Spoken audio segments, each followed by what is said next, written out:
Tonight on the Maggot Show, Frugal plays Doctor. How long has he been like this? Since some 2-foot red guy bludgeoned him with a chair a few minutes ago. Right. Get me 2 billion cc's of sodmyinethine. Who the hell are you? He's going into cardiac arrest. Clear! Shit! Why do I always get those two mixed up? Oh yeah, defibrillators are those white things, huh? Oh well, anybody could have made that mistake. I think we lost him, Doctor. Damn. Enter into logs that patient died 12:07 p.m. Cause of death? Cholesterol. Who's next on the block? Little Tommy Tumberwunker. He skinned his knee. Well, send him right in. Hello, Timmy.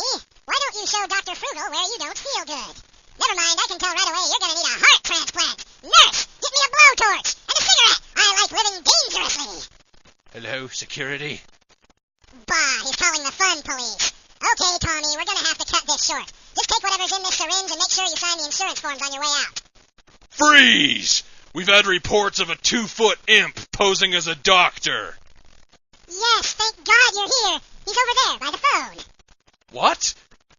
You're taking the fall, son. You'll never hurt another child again. I am shocked that you actually fell for that. What's that? I said, hi. Hey, how long have you worked here? About 2 minutes. Oh, all right then. You're supposed to see through my ruse and drag me away in chains, you big dumbass. You trying to tell me how to do my job? Why no, officer. Have I mentioned what a tremendous lover you are? Flashback to 3 weeks ago. Do you have any idea how fast you were going back there? Why no, officer. Have I mentioned what a tremendous lover you are? Meanwhile, in the present day... Hey, I recognize you! You're the one who was going 180 in a school zone and hit my windshield with a water balloon filled with paint! Can I help it if you're too reserved to engage in a blind car chase? You're taking the fall, son. I would say something right now, but the incredible throbbing pain is clouding my wit. Dumbass. Greetings, unfortunates, and welcome to the Maggot Has Nothing Better to Do show. Tonight we're conducting chemical experiments at the protogenetics facility on Vansteros. They left the door unlocked. After the disappointing results of blue test tube plus red beaker and red beaker plus orange flask, we are now endeavoring with a new experiment, including blue test tube plus open flame and orange flask plus district water supply.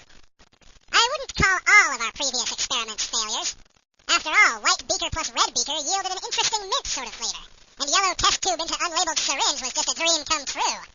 You'll just use any excuse to inject something that has even the slightest chance of getting you high. Not everything. I don't even try most cleaning products anymore. They tend to follow a pattern. I wish you'd say the same about that glowing stuff you keep finding in the pain giver restroom. I'm telling you, someday it will be magical! Last time you shot that stuff up, you ended up going to a dance club with Uncle Evil.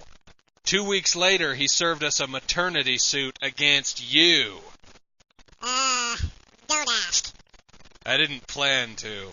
Anyway, despite the infinite possibilities involved with injecting yourself with unidentified glowing chemicals, I am instead going to leave the experimentation to Frugal and glorify all you poor souls out there with what we legally classify as content.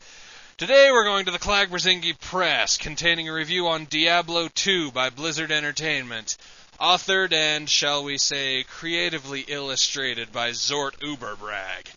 Here's what it says. You know, I think what Andariel really needs is some good lovin'.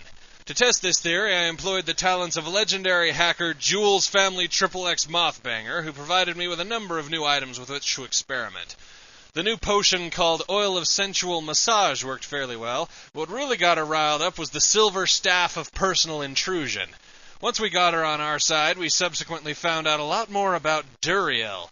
Turns out his deal was he just wanted to be loved, and once we got Andariel to open up to him, he apologized about all the torture and maiming and release of demonic forces upon the world, and went to sign up with Greenpeace. We're taking bets on when the rebound is going to occur, but that's another story. Bolstered by our successes so far, we decided to take the ultimate challenge and see if we could spread the love to the three primevals themselves. Mephisto kind of enjoyed the silver staff of personal intrusion, but the game crashed once we started pulling out the new character classes Mothbanger had made. After a few hours of slight delay, he managed to get the skill tree for the glorious Pimp Daddy balanced out, and we realized we'd have to run through the whole game with him to keep it from crashing.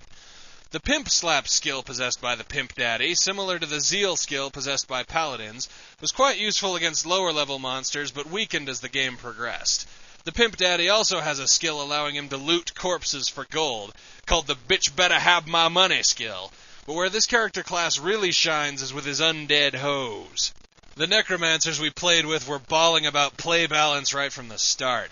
They also whined about the fact that the Pimp Daddy class can wear as many amulets and rings as he wants, and that they add to his armor class, but still. The undead hoes are best in Act 1, where the Pimp Daddy can raise fallen rogues who still have most of their desirable attributes intact.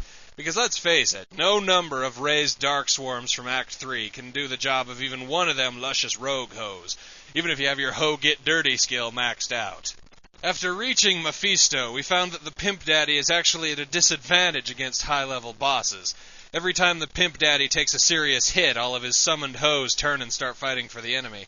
Thankfully, Andariel showed up at the last minute, and apparently she's got some sort of a past with Mephisto.